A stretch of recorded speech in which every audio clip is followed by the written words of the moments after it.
It used to be that only billionaires and ultra high net worth families could get into this. And so now that the space is opening up, it's very attractive as an alternative investment.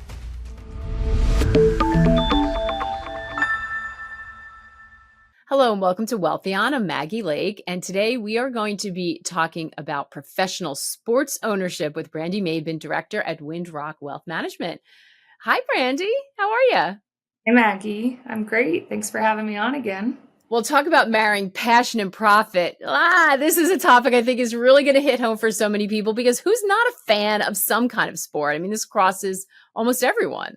It does these days. I mean, look at the Swifties that have even come over to the NFL side, right? Yes, that's actually right. We can finally talk about generational wealth and get the kids interested. In all seriousness, it's like it's very serious viewing, but it's very serious money too. But before we jump in, just a reminder.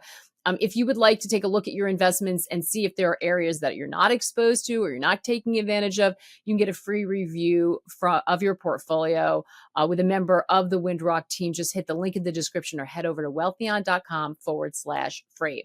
So, Brittany, give us a little bit of background. So we're sort of roughly talking about this as sports investing, but give us some background. Why is this an area that we should be paying attention to from an investment lens?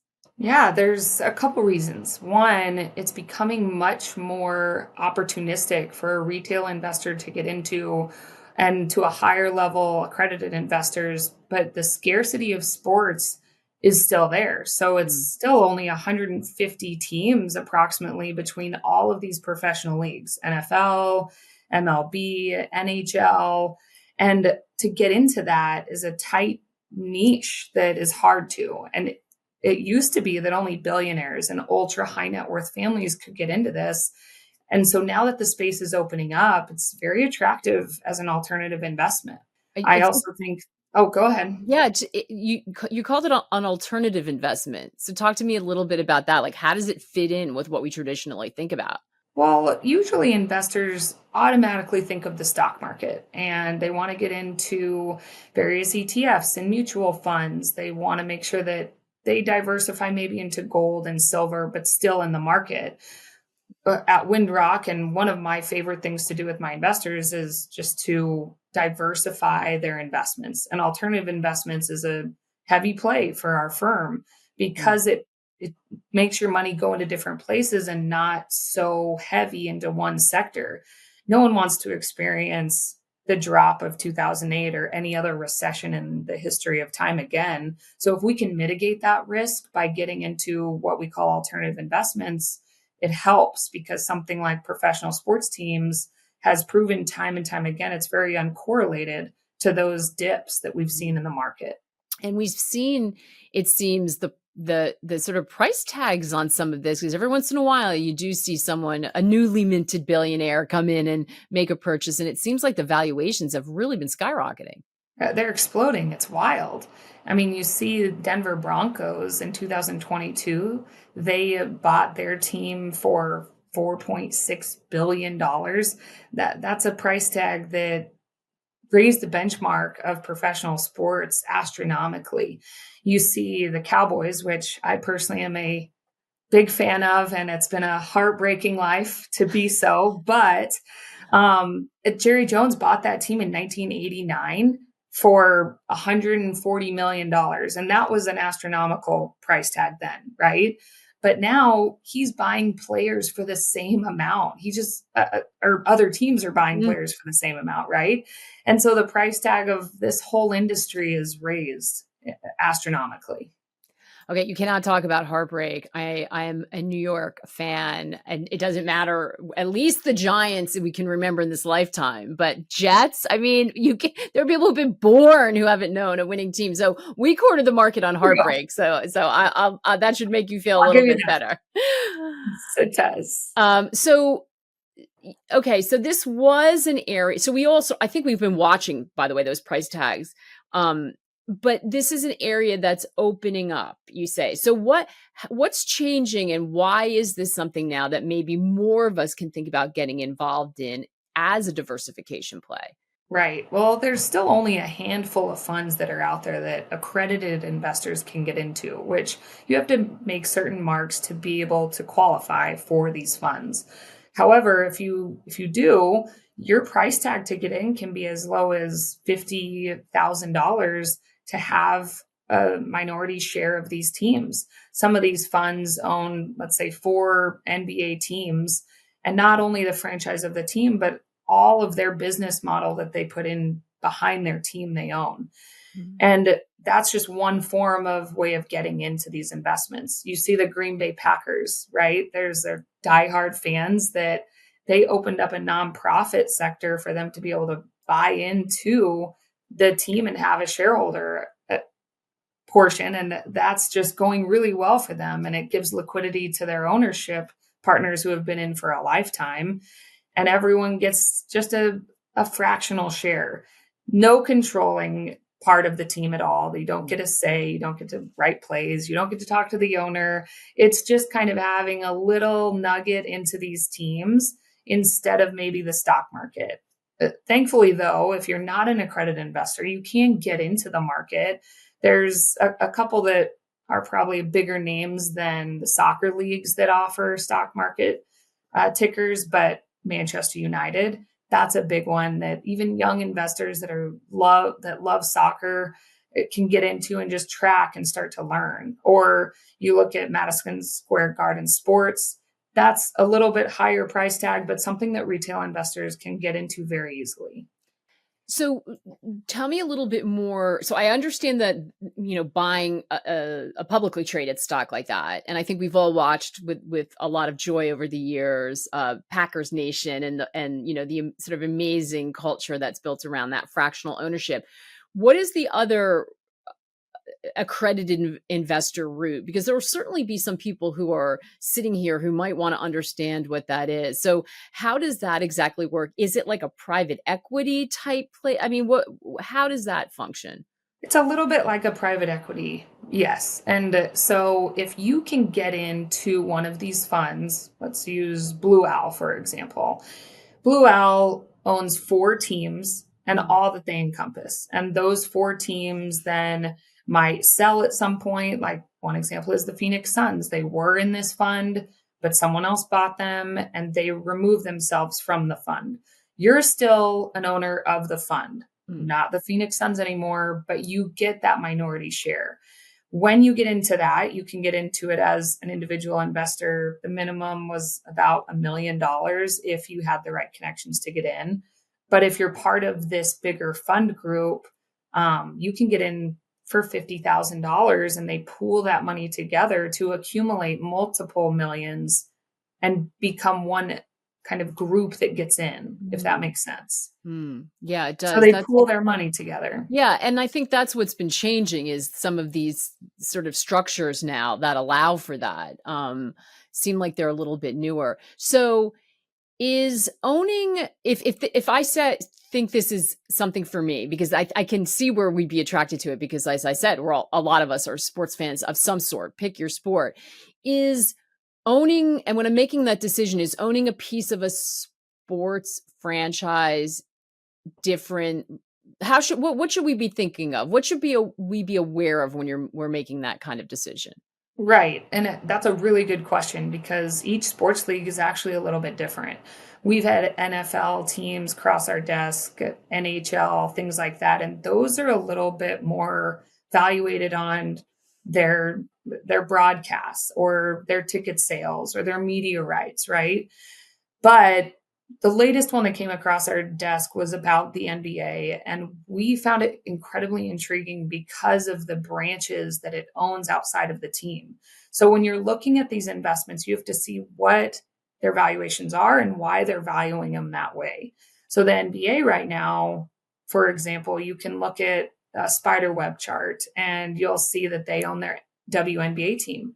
They own their arena, they Mm, own all of their media rights. They own their practice facility. They even own sometimes 5 miles around their arena. So now you're talking about owning real estate with it. And so you own the restaurants, the parking garages, the apartment complexes all around it. You have a fractional share in all of that when you own the team. And so those are pretty powerful things that not only are you getting into this fund for the team itself, you're getting into how much they've made their own industry of business around the team. This October, Wealthion's putting the spotlight on silver with expert interviews, deep analysis, and a special in-depth report from our partners at SCP Resource Finance. To receive this report and other exclusive benefits, you can sign up to become an accredited investor with Wealthion at wealthion.com/accredited or by finding the link in the description below. Speaking of silver, Wealthion will be on the ground in Toronto for the SCP Resource Finance Second Global Silver Conference happening on Thursday, October 23rd. Legendary investor Eric Sprott headlines the event alongside 15 silver mining companies presenting their top projects. It's a must-attend for anyone serious about investing in silver. Tickets both in person and virtual are now available. Find out more in the description below. Yeah. So is there a sense that, when we do the due diligence, I'm thinking of, if you look at a company, you're going to say, what's the earnings? What's the cash flow? What are the things that make a sports team valuable? Well, like I just said, real estate is a big factor in making it valuable. Then the media is really what we're looking at. If you look back from 2014 to 2015, there were a lot of media rights behind the NBA going on, and they made a huge contract deal that skyrocketed growth of all the valuations of each team almost by a 74% margin. So they really scaled up by just using media. And now when you look at things that are going under contract, like eSports, trying to get into the gaming sector or sports betting, and you start to see these contracts come into play with all these teams, there has to be growth. Or the NFL, they're looking at more global expansion into London. There's speculation with Mexico City. That is just growth that the valuations will exceedingly go up if these go through. Yeah. So there's lots of areas and sectors to look at. I think you're really talking about that, the thing that makes it super interesting is the brand loyalty and the sort of connection with the fans, I suppose. That's sort of an extra element in this. Oh, 100%. Like you just got emotional talking about your team, right? I've been a Cowboys fan mainly because my dad was, and now my daughter is because of me. And my daughter's more into the Cowboys than I ever actually was. I liked it because of my dad. And then Troy Aikman, of course, what young girl didn't fall in love with the Cowboys just watching him? Yeah. The fandom is just such an emotional stickiness to these investments that even if your team loses and loses and loses and loses, you still have this like glimmer of hope that something is going to happen that's magical and they're going to win everything one day. You're not going to sell your shares the next day because your team lost. You're going to wake up the next day, maybe not wear the shirt, but you will the next week when they're playing again. And so that emotional stickiness is real.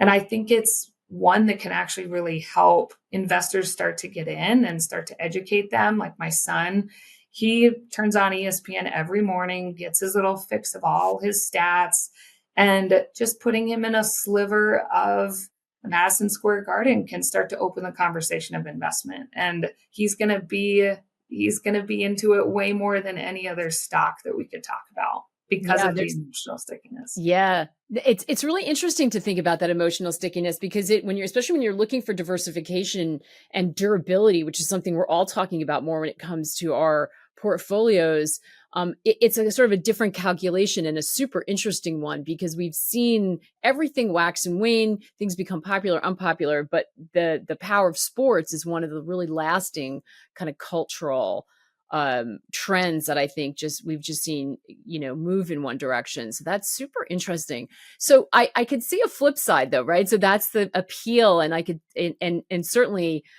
this is the kind of, thing that you want to dive into. And if you can support your team and there's like I said before, marrying passion and profit, I could also see where that could go the other way though, when you're trying to determine the risks because you're thinking with your heart, I guess, and not your head. So are there risks that we need to consider in this area? What do we need to be aware of? Always, right? When you hear alternative investment, your red flags should definitely go on a little bit and do more due diligence, do more research on what the downfalls are. Most alternative investments, you say, I'm going to get in, I'm not going to put my life savings in, but I'm going to dabble. And I know that I could get nothing back or just my principal and be Mm. okay with that. So that's a little factor with alternative investments. Now, these have a history of growth and valuation increases that are very attractive. But to do that, you have to hold your money in there for a very long time and let these contracts like media rights and this global expansion play out. It's not something you're going to wake up every morning, turn on your phone and see that your valuation just skyrocketed and make a sell. It's Mm. not going to be like that. It's going to be a long-term play. We have viewers we're talking to right now that weren't even born when Jerry Jones bought the Cowboys for 140 million. And today it's worth $9 billion approximately. That's a lifetime for some of us. And you have to know that this investment will work the same exact way. You have to be patient. You have to not think of this as a liquid play. That's a great point. They probably also only know Troy Aikman as an announcer and a I play-by-play. know. We're dating ourselves, Brandy. But We are. do the teams have to be successful for it to be a good? Do they have to win on the pitch or on the field for it to be a good investment? No, that's the funny thing is as long as their viewership, their media contracts play out, as long as all of their other investments do well, so do you. Mm. So they're going to get returns on those restaurants, those parking garages, those apartment complexes of their real estate alone. And then if eSports start to get really good, which is just a digital arena, these kids that don't even watch the team start to become fans through their own devices. And then you have betting. People don't need to love a team to bet against them. You see March Madness, which isn't professional, but in Vegas, March Madness is crazy busy just because there's all these groups of guys and girls who go and they sports bet all day long because they love that energy and adrenaline.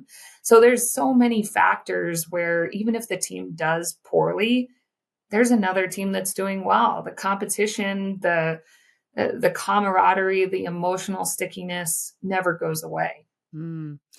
When you're talking about long-term investment, have a long horizon, I'm also going to guess that we need to think about things like liquidity. So if all of a sudden I go through one of these, I find a fund, I get into it, is it the kind of thing that I can exit quickly, or along with the time horizon, do I have to think about liquidity issues?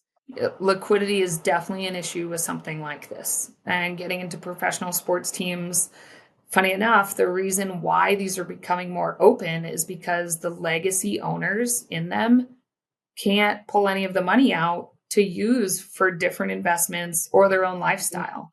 And so they've started to get more strategic of not losing controlling ownership of their team, but giving fractional shares out so that they even get their liquidity.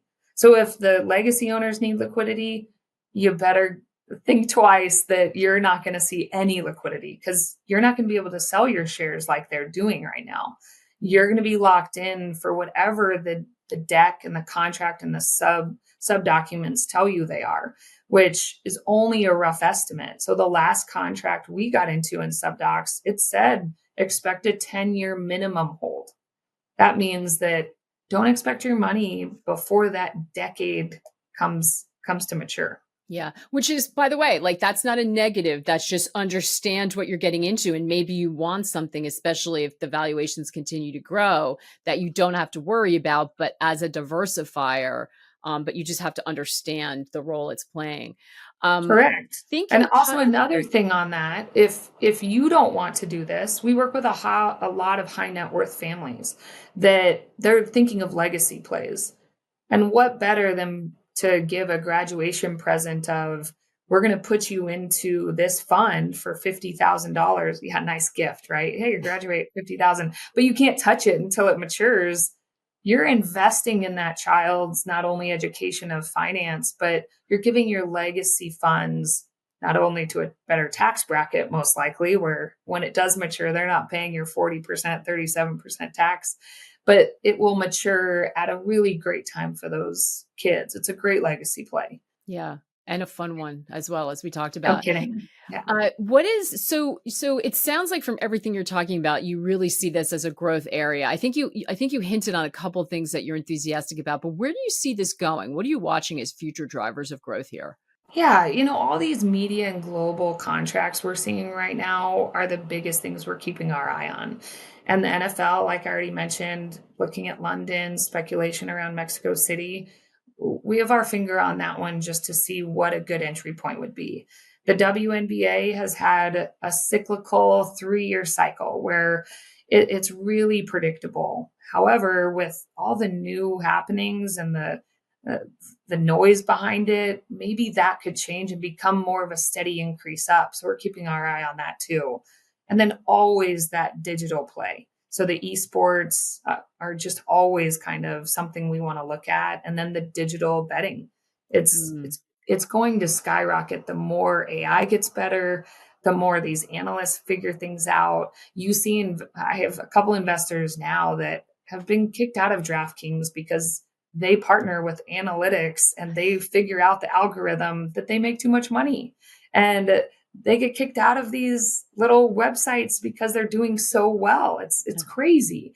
yeah. So there has to be more marketability in that. Motorsports, those are really closed off right now. NASCAR, very, very legacy and ownership driven. That could change. And once those Mm, change, that could be a really great play. There's so much money and equity behind those. It's insane.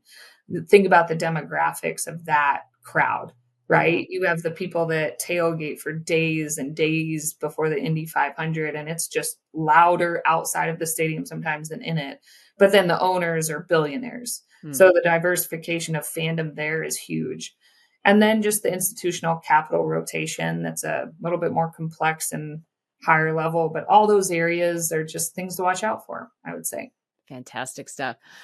Brandy, this was so fun because I've been thinking about it a lot, and it really was something that was just like, okay, you build your company, you sell it, you buy a sports franchise, Mark Cuban, Stevie Cohen with the Mets, or it was the Green Bay Packers. Like it felt like that's all there was, and I think we all sense that that's changing. So certainly seems like something that we should take a look at when we're thinking about areas of investment, not just something we do on the weekend. So thank you so much for putting it in front of us. Appreciate it.